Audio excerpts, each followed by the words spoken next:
Welcome back. Denver 7, Kidde, and the Home Depot are proud to team up with Operation Save a Life. The mission, spreading the importance of fire and carbon monoxide safety. Joining us with more is Sharon Cooksey, fire safety expert with Kidde.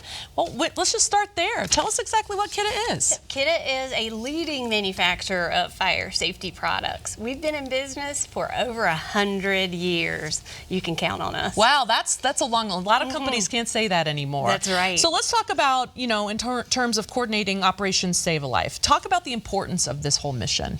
So Operation Save a Life is a public campaign designed to create awareness around fire safety, like when do I change out my alarms, where do I need them, when do I install, that kind of thing, because people tend to overlook the alarms on the ceiling or the fire safety. It's not the sexiest category in the world, so we're trying to remind people how critical it is. Well, and when one goes out, they kind of all start to go out, and sometimes, if they don't, then one comes out and then you forget to you just want to get the batteries out or something like that. So are there some simple steps to safety that we really need to keep track of? Absolutely. So I will say there are 4 things you absolutely need. Number 1 is to install smoke alarms, and I'll come back to where they need to be installed because that's really a point of confusion for a lot of people, so I want to clarify that. Number 2, carbon monoxide alarms need to be installed as well because it's the silent killer or invisible killer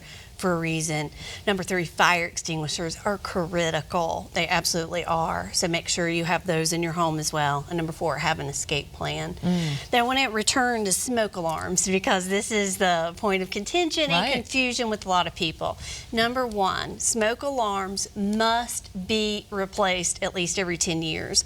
And that doesn't matter if you have changed the batteries in them or not. If you've changed the batteries every day in your smoke alarm, at 10 years, the whole alarm itself needs to be replaced. Oh, that's good to know. I don't think anyone's ever realized that the actual alarm itself, we always are so concerned about batteries. That's exactly it. And so that's why I try to tell people, like, look up. If you're in your home, look up at your ceiling, which we don't often do, and tell me what color the alarm is. If your alarm is no longer white, if it's yellow or brown, discolored in some way, that's a really good indicator that it's time for a replacement. Let's talk carbon monoxide because, as you said, it is the silent, deadly killer, right? You can't see it, smell it, anything like that. Tell us what it is and why we really have to be careful. So it's a poisonous gas that pretty much comes from anything that's not powered by electricity.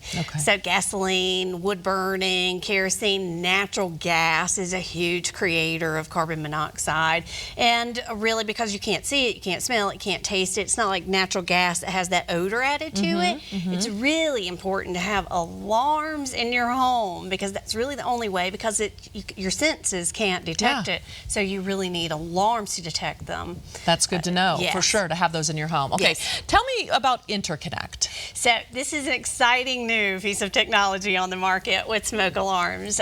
So basically with Interconnect, all of the alarms talk.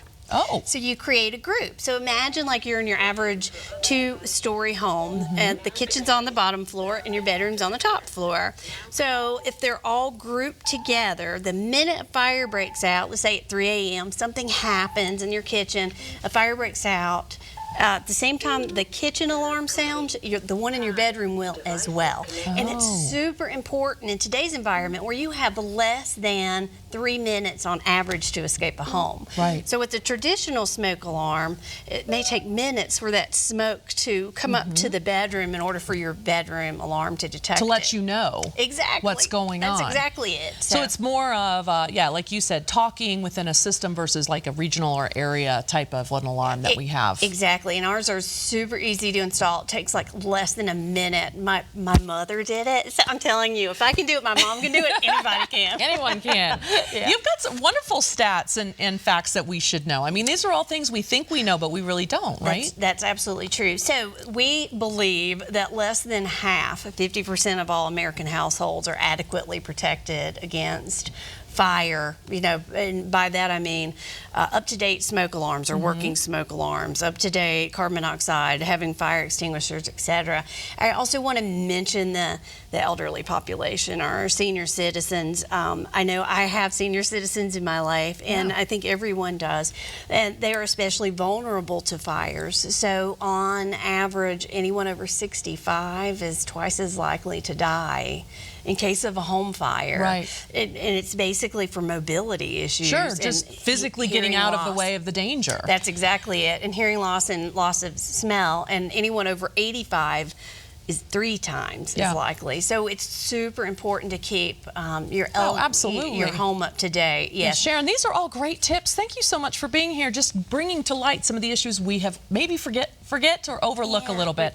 All right, this Saturday, September 28th, is the Save a Life event at participating Home Depot stores. The full list is online at thedenverchannel.com. Search Save a Life. Kidde.